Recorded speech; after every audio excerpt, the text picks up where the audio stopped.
Estoy haciendo mis primeros kilómetros en Bolivia por la Ruta 4 rumbo al este. Frente a mí está el imponente Nevado Sajama.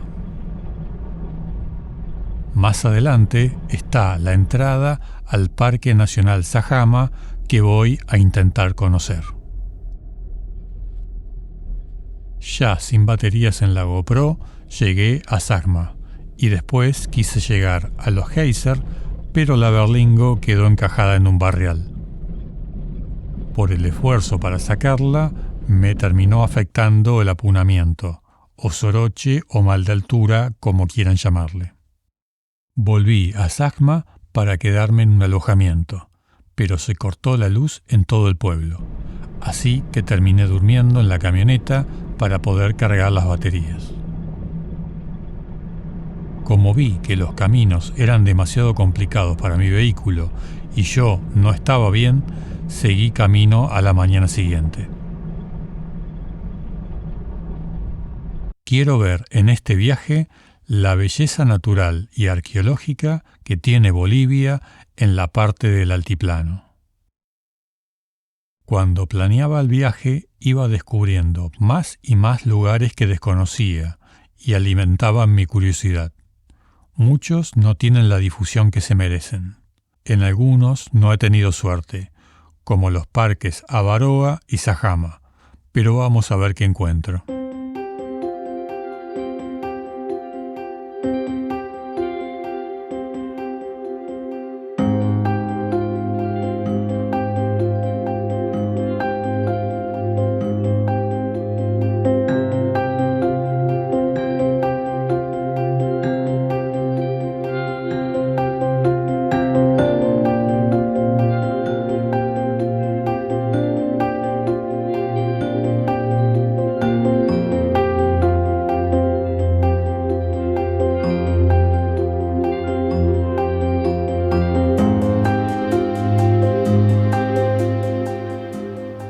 A unos 50 kilómetros del parque encuentro un cañón interesante, aunque no tiene ninguna indicación ni parador, y me voy dando cuenta del patrimonio paisajístico que tiene Bolivia.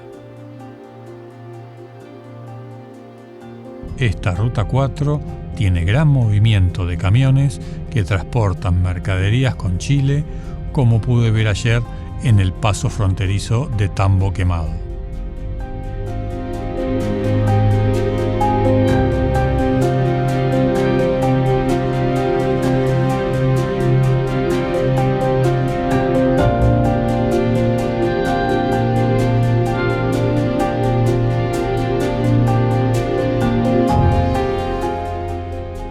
Por suerte, el trámite para los vehículos particulares es rápido y no tuve que hacer la fila.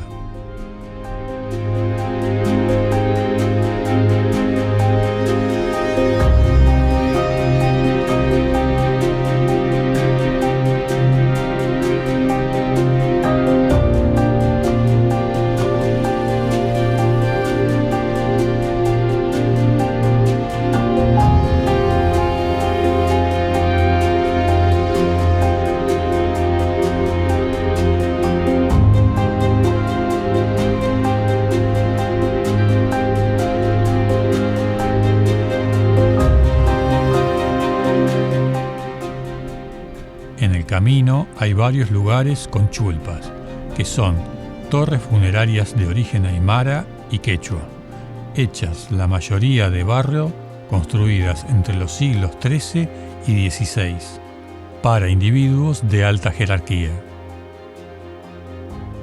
Según mitos, Chulpas también fue un pueblo antiguo que fue quemado por el sol, pero algunos lograron escapar por el agua.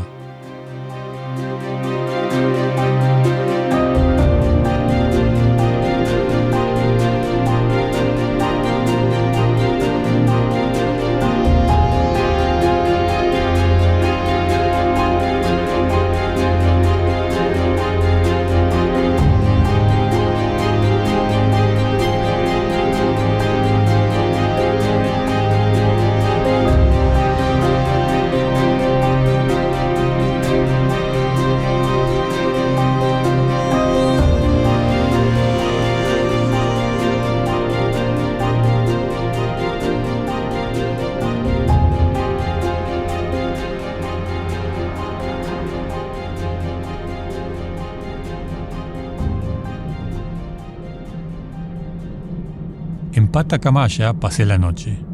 Comí charquecán y esta mañana cargué gasolina a precio internacional de 8,68 pesos bolivianos por litro, que es un precio similar al que se paga en Argentina por la nafta en este momento.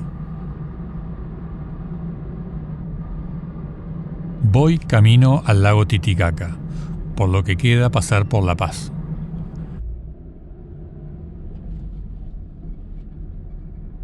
Google me lleva por un desvío que no sé si será el correcto, pero finalmente salgo del Gran La Paz y vuelvo a ponerme en contacto con la naturaleza. Voy por la ruta 1 hacia el oeste para ver la parte sur del lago Titicaca. En el camino está el sitio arqueológico más importante de Bolivia. La ciudad actual toma el mismo nombre de la antigua ciudad de Tiwanaku.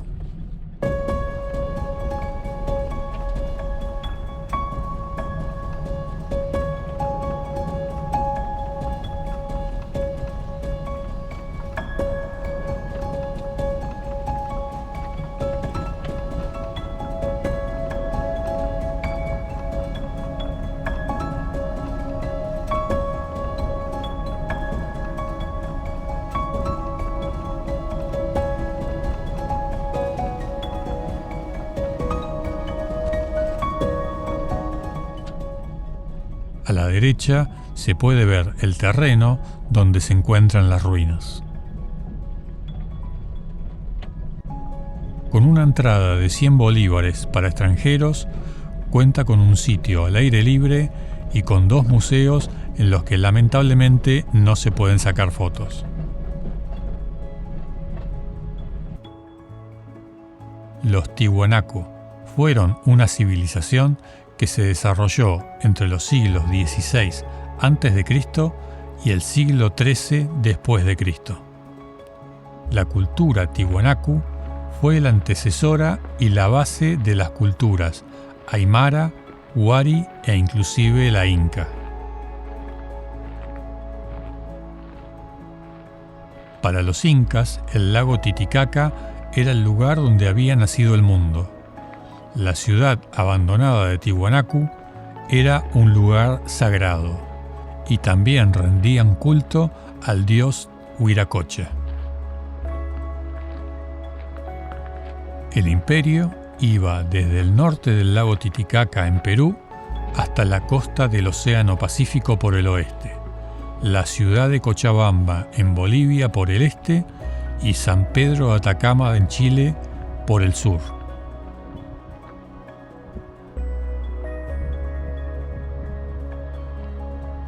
Lograron la domesticación de la llama y la alpaca. Cultivaban en terrazas gracias a un complejo sistema de riego y de drenaje subterráneo. También dominaban la alfarería y la metalurgia.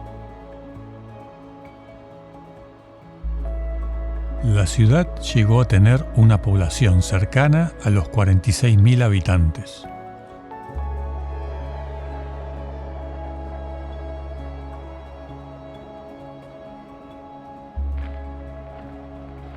Las rocas de arenisca roja y andesita volcánica usadas para hacer estas construcciones llegan a pesar más de 14 toneladas. Y el lugar más cercano donde existe este mismo tipo de roca está a más de 50 kilómetros. A su vez, las formas complejas del tallado y precisión milimétrica son incompatibles con la tecnología de la época. Muchos consideran a la andesita volcánica como imposible de tallar. Antiguas leyendas dicen: las piedras fueron hechas con extractos de plantas capaces de ablandar la piedra. En un estudio realizado hace unos años por el Instituto de Geopolímeros de Francia y la Universidad Católica San Pablo de Perú, se observó en el microscopio electrónico que las rocas contenían materia orgánica, evidenciando que fue colocada después de la erupción del volcán. Aparentemente los tiwanakus descubrieron una especie de hormigón natural hecho de arenas y otros compuestos más el agregado de alguna sustancia vegetal, el cual colocaban en moldes para hacer las rocas. El tiempo dirá cuál es la verdad. Voy a dejar el link del estudio por si alguien quiere revisarlo.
En otro sector se encuentra Pumapunku.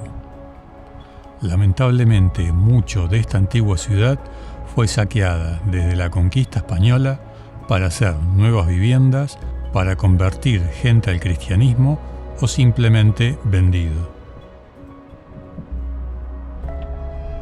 Sigo camino hacia el Titicaca y cruzo la ciudad actual de Tiwanaku y su plaza.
Después de la ciudad de Taraco, tengo que agarrar un camino de ripio.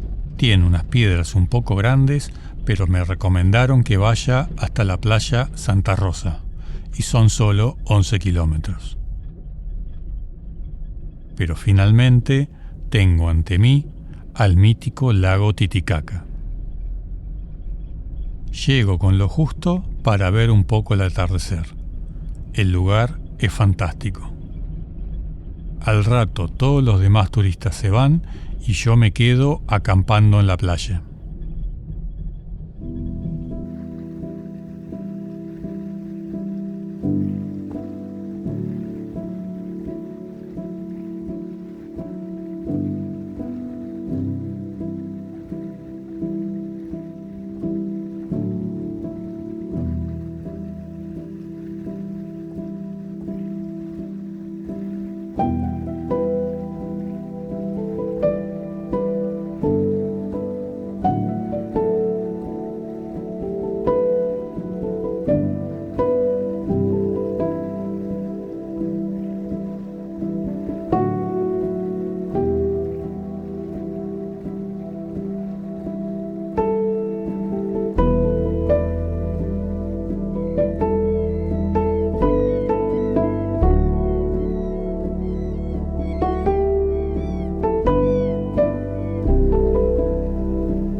Las aguas cristalinas del lago dejan ver el fondo cerca de la orilla, donde también habitan algunas especies de aves como patos y gaviotas.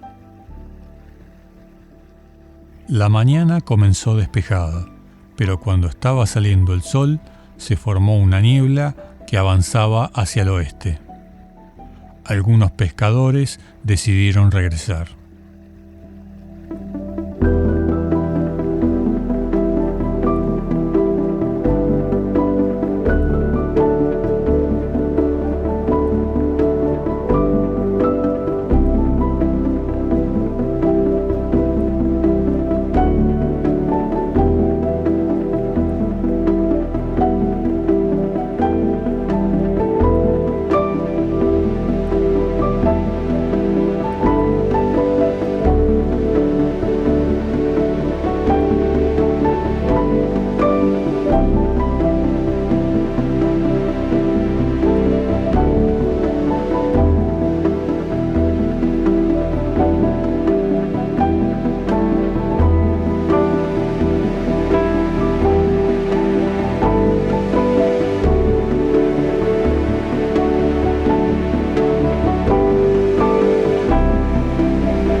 Voy rumbo a una de las ciudades más turísticas de Bolivia, Copacabana, que está más al centro del lago Titicaca.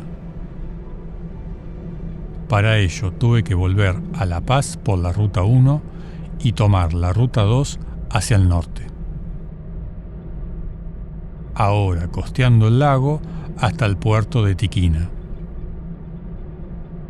A lo largo de la costa se han construido distintos tipos de alojamientos, restaurantes y otros servicios dirigidos al turismo.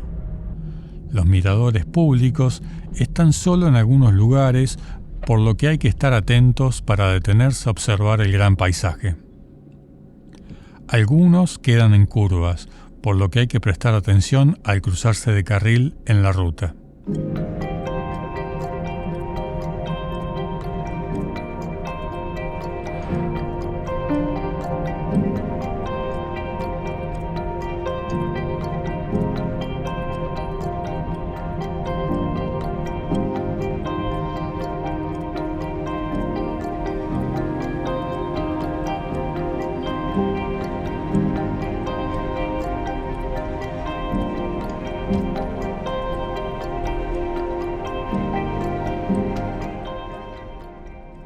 Al llegar a San Pablo de Tiquina se debe abordar una balsa o barcaza para cruzar el estrecho. Averiguo cómo es el trámite y los costos normales antes de ponerme en la fila. Simplemente es por orden de llegada y tiene un precio para vehículos chicos de 40 pesos bolivianos, solo de ida. El pasaje se paga a bordo. ¿No tiene que ir más adelante? Al querer subir, pensaba que el de adelante debería avanzar más, pero el capitán me explica que si va más adelante se levanta la parte trasera de la balsa y va a golpear abajo de mi camioneta. Siempre se aprende algo. Estas barcazas tienen una gran capacidad de carga transportando ómnibus y camiones, a pesar de estar impulsados por motores fuera de borda de no tanta potencia.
El paso fue rápido y tranquilo, por los 800 metros que tiene el estrecho. De este lado de la ciudad se llama San Pedro de Tiquina, mientras que del otro lado se llama San Pablo de Tiquina.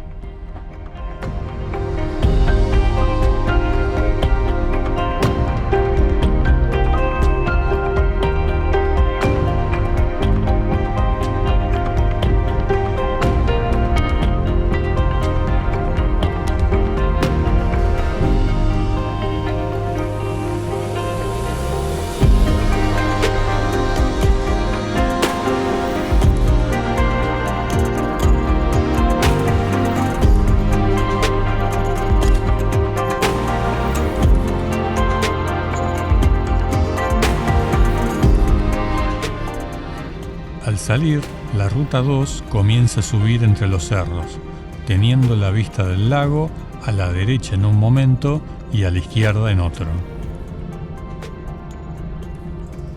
En algunos lugares veo una especie de escalonamiento en las lomas que imagino fueron hechas a modo de terrazas de cultivo. No creo que sea natural. La vista es espectacular e incita a parar en cada sitio posible.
Finalmente llego a las puertas de Copacabana y tengo esta vista desde este mirador.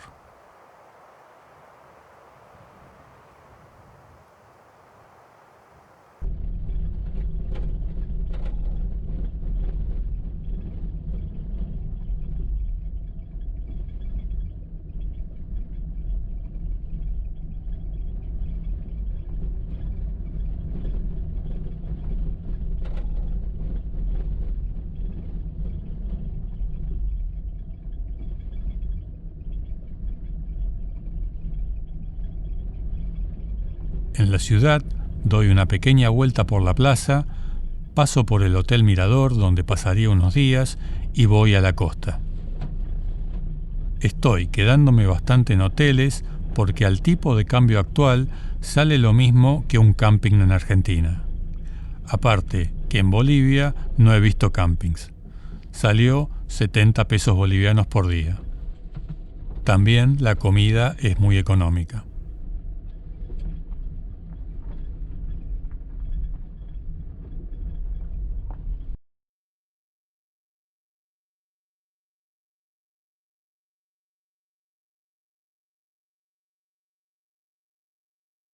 Por la mañana es hora de una navegación rumbo a la Isla del Sol. Es la isla más grande del lago. Su verdadero nombre es Titicaca y de ella toma su nombre el lago. La navegación en estas lanchas tiene un costo de 50 pesos bolivianos ida y vuelta hasta la parte sur de la isla. Vi que también hay catamaranes que hacían el trayecto más rápido y seguro más cómodo, pero no sé lo que cobran.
Después de aproximadamente una hora, desembarco en el muelle del Templo del Sol.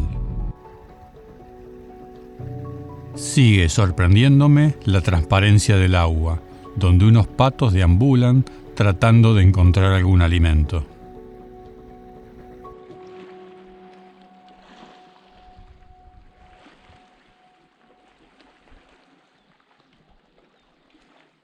Durante el Imperio Inca fue un sitio de culto al sol, y es el lugar donde nació la cultura incaica. A 3.800 metros sobre el nivel del mar, para subir una escalera hay que tomárselo con calma. Pilcocaina, o Templo del Sol, es un antiguo templo inca, o por lo menos eso se creía. Lo cierto es que el diseño de sus puertas son de la arquitectura tiwanaku, que ya habitaba estas islas antes de que existieran los incas. En su interior tiene pequeñas habitaciones, pero se desconoce su uso real. Para los que puedan visitar la isla Coatí o Isla de la Luna, podrán ver con más claridad que el Palacio de las Vírgenes tiene una arquitectura tiwanaku.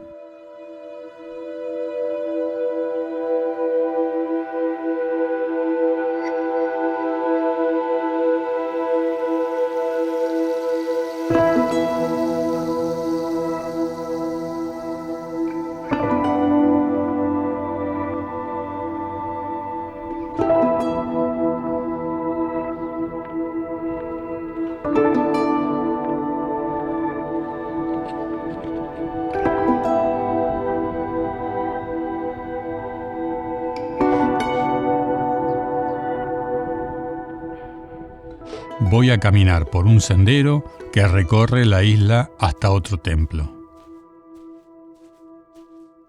Apenas avanzo un poco, me doy cuenta de que la isla está más poblada de lo que yo pensaba. También hay cultivos en terrazas y hasta plantaciones de árboles exóticos, como estos eucaliptus.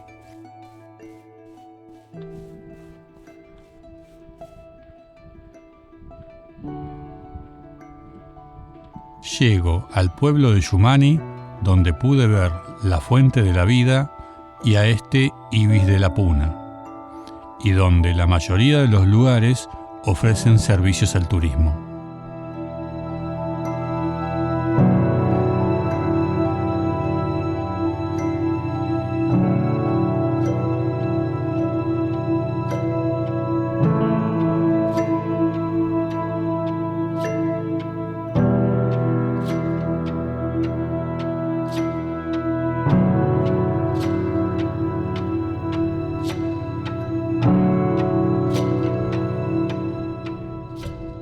También me encuentro con Platero, que estaba mirando el horizonte.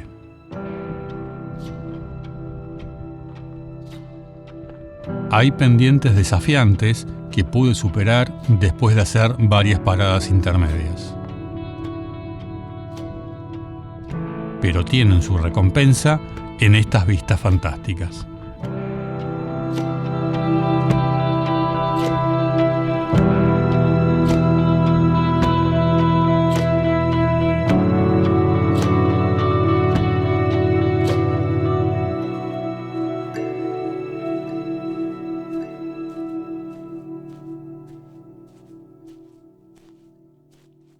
Un poco más allá, llego al mirador Palacasa, para darme cuenta que me lo vendieron como un templo antiguo y resulta estar hecho de hormigón armado con cemento y decorado con piedras.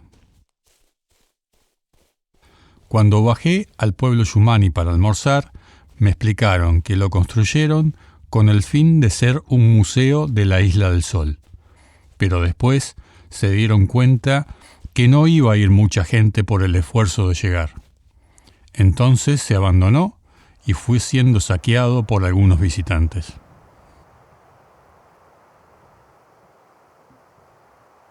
Lo que es indiscutible es la espectacular vista panorámica de los 8.500 kilómetros cuadrados del lago y su entorno.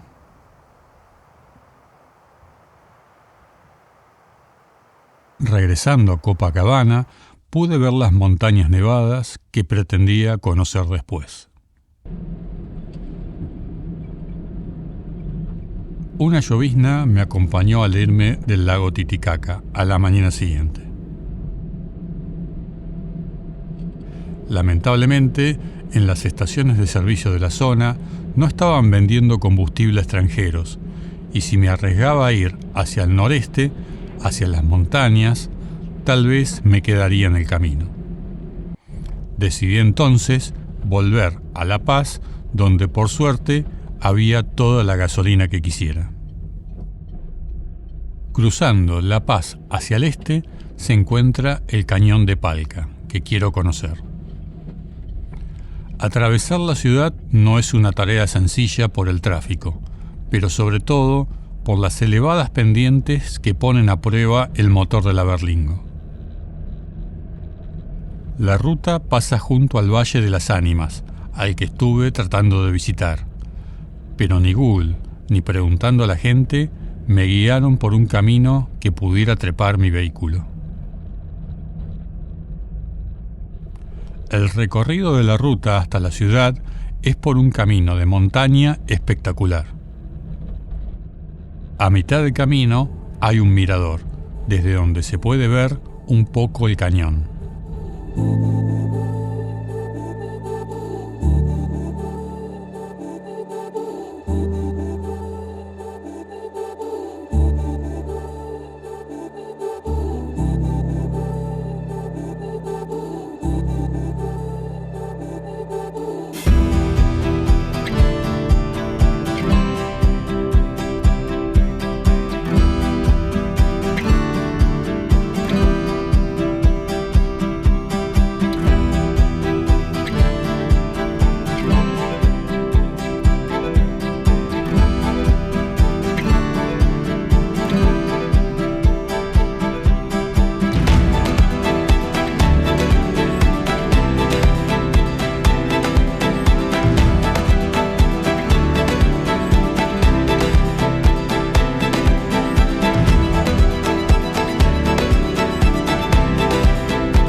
Lamentablemente, cuando llego a Palca, me dicen que el camino sufrió un derrumbe y no se puede transitar.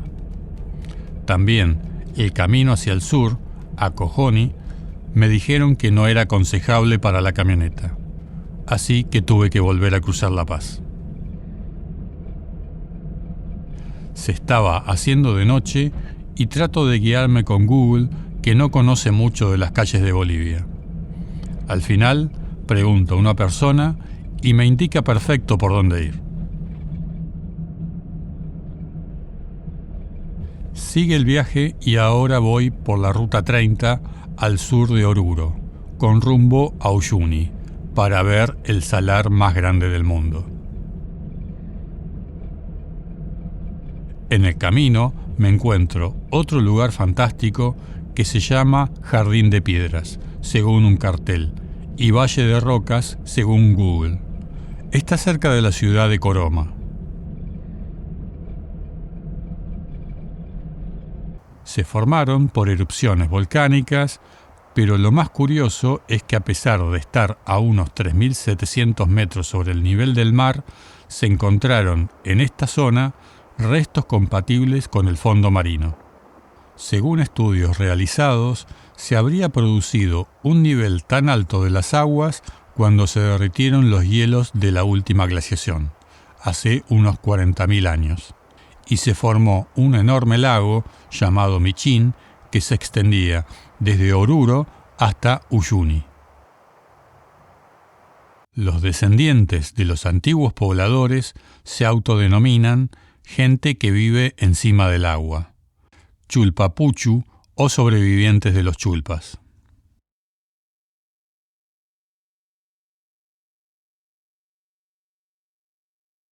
Sigo por la ruta hacia el sur para llegar al mirador de Chita, donde se puede apreciar un poco la magnitud del salar de Uyuni.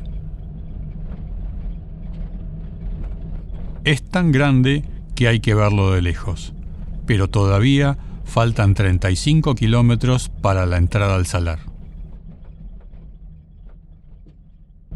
Uyuni es la ciudad más cercana y de ahí toma su nombre el salar, pero para acceder a él, por esta zona, hay que ir al pueblo de Colchani. Aquí no encontraba a nadie para preguntar si podría ir con la Berlingo, dónde consultar excursiones o qué camino recomiendan, pero vi unos carteles y los seguí. Entro al salar, que al principio está cubierto de tierra, como es normal, y veo una planta de extracción de litio, supongo.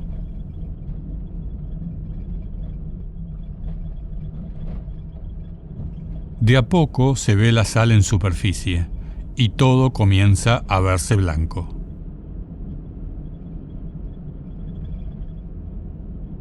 Están construyendo un camino nuevo para entrar que está muy bueno.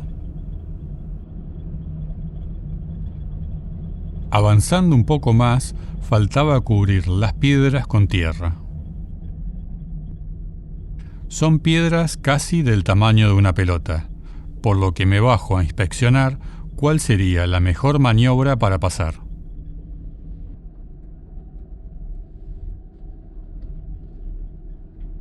Ahora sí, puedo decir que llegué al salar de Uyuni.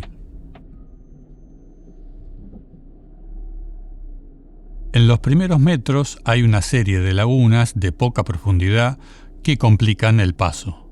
No quería meterme tanto en ellas porque es agua salada, y si bien hay que lavar muy bien la camioneta después, cuanta menos sal, mejor.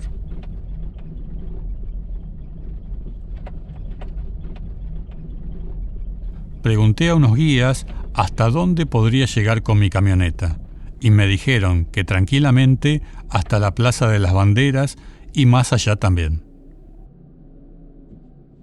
Que siempre es más fácil seguir a otro vehículo, y que no me quede solo muy tarde porque cuando se va el sol se pierde la noción de cuál es el camino correcto. Claro que me confié y también me pasó de día.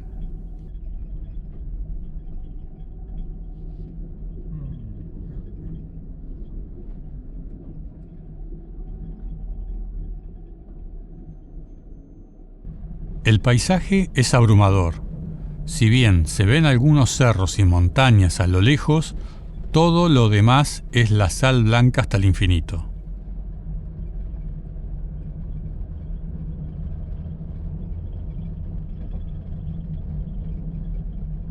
Después, en ese tramo es todo uniforme. Se puede tomar cualquier dirección. Es un fantástico e inmenso desierto de sal. Tiene una superficie de 10.600 kilómetros cuadrados, que lo convierte por lejos como el mayor salar del mundo. Le siguen el salar de Toya, de 4.800 kilómetros cuadrados en Namibia, el salar de Atacama, de 3.000 kilómetros cuadrados en Chile, el salar de Coipasa, de 2.200 kilómetros cuadrados en Bolivia, que está a poca distancia al norte de Uyuni, el salar de Arizaro, de 1.600 kilómetros cuadrados en Argentina, y el salar de Antofalla, con 970 kilómetros cuadrados en Argentina.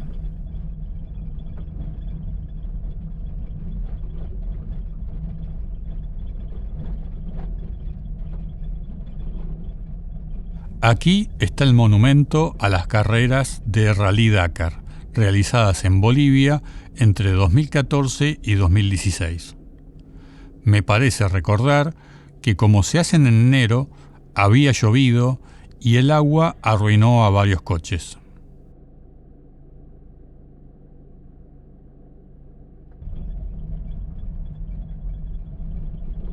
Un poco más allá se encuentra el Hotel de Sal y la Plaza de las Banderas.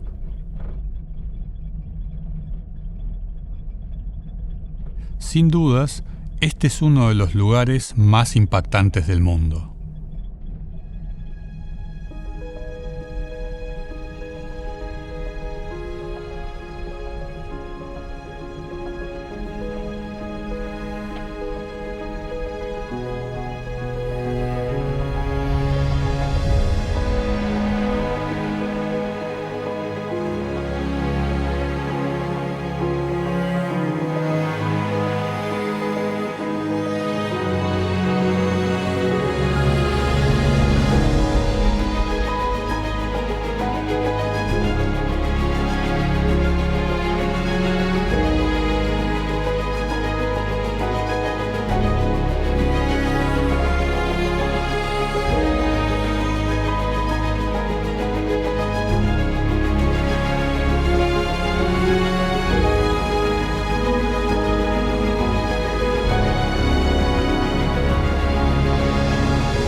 En este viaje por la Puna y el altiplano, tuve la oportunidad de conocer 4 de los grandes salares de Sudamérica.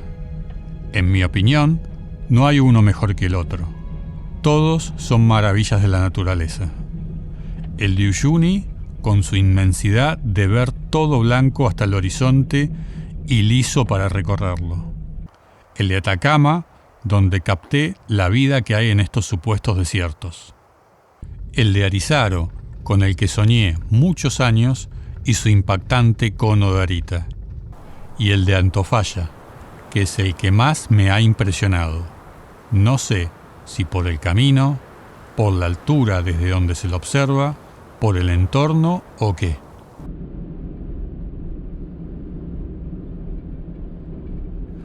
Bolivia tiene muchos recursos paisajísticos, naturales y arqueológicos que merecen ser más difundidos. El Salar de Uyuni y el lago Titicaca ya son famosos, pero hay mucho más. Me hubiera gustado llegar a más lugares para conocer, pero estuve limitado por mi vehículo y el estado de los caminos. Ya estoy volviendo a Argentina y sigo encontrando lugares que no estaba enterado que existían. Ojalá pronto haya más información disponible para que más gente pueda planear sus viajes sin perder oportunidades.